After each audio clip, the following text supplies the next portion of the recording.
You're very welcome back to the channel as we do some more random adventures with me.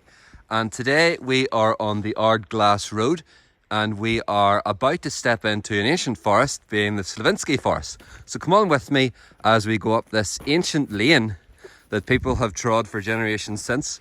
And what we're going to come to after a few moments is a very, very old farmstead. Now we believe, we've had a rummage around the farmstead, and we do believe it looks to be about maybe 200, 300, 400 years old. It's very hard to know, but as we go up this path, of course, you've got the footmarks and you can see the people have walked here. Not many come, but if you actually take a look to the side, you'll start to see the boundary of the path, and you can see the people in years gone by have built these stone walls either side to allow the inhabitants to walk up safely. So you can see all the forestry all around it, the fir conifer trees, and you can see this path that has been cultivated out in the generations that have gone by.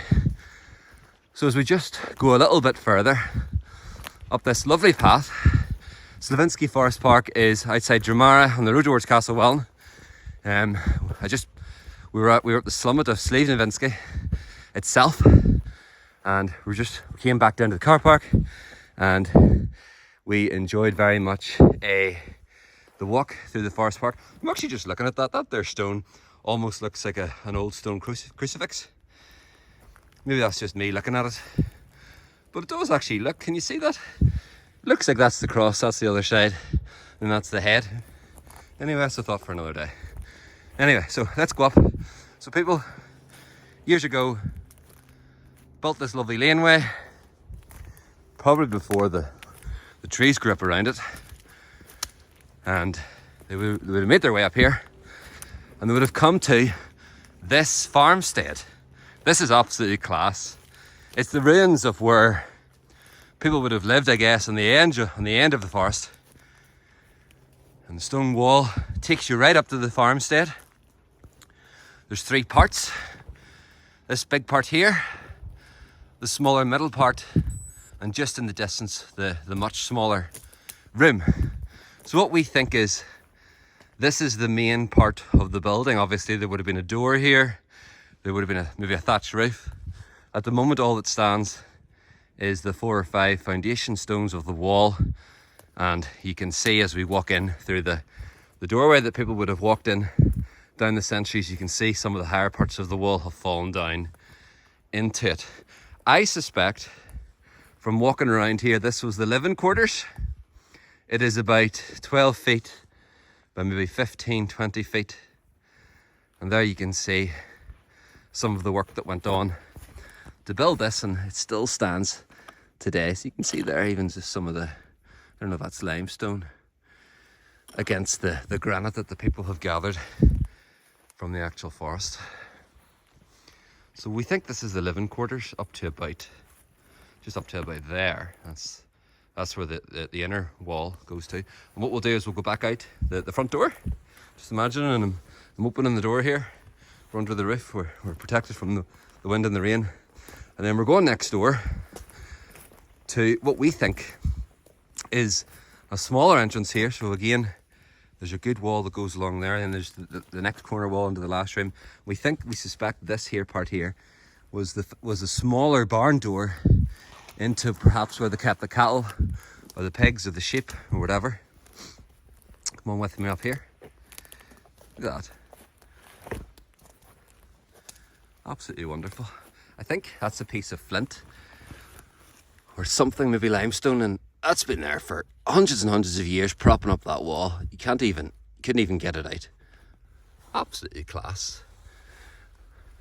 I always love coming places like this and thinking about the people that would have built it generations and hundreds of years ago. And we think that you can't get into this final room other than going in the main entrance here, and then another wee entrance would have taken you into this much smaller pen. Perhaps it was for the storage for I don't know what they would have harvested in the summertime.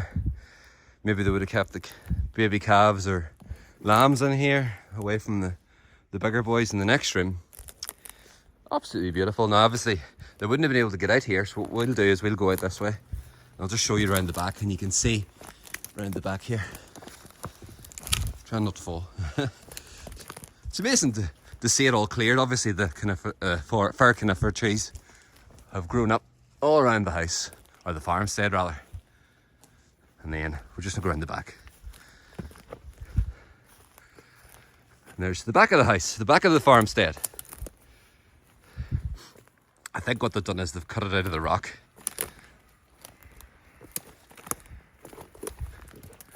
So we just go along here. You can see the back of the farmstead, how it's been propped up. You can see all these there's great stone work here that would have went on, getting the bigger stones and then putting the weir stones in there to prop it up. There's another piece of limestone. This piece does come out. There, I don't know if that was the finish of the outside of the house. That might have made it look a bit more homely. Put that back. But there you go. Just climb up here so you can see a better view. I think as well, they would have had a path up here. I don't know if they would have had this as fields before the Slievenisky conifer trees reclaimed it. Absolutely beautiful. So if you're watching my channel, I'll have uploaded a video around the same time as this video upload about Slievenisky Summit, and you can see all the views around County Down. But here we are just on the edge of the road of the forest, and you can see the farmstead there. So we think that was the main part of the house. This was the next pen for the cattle, and then either a storage shed over there. So wherever you are today, I hope you have a wonderful day. And if you enjoy the channel, please do feel subscribe and follow along. Thanks.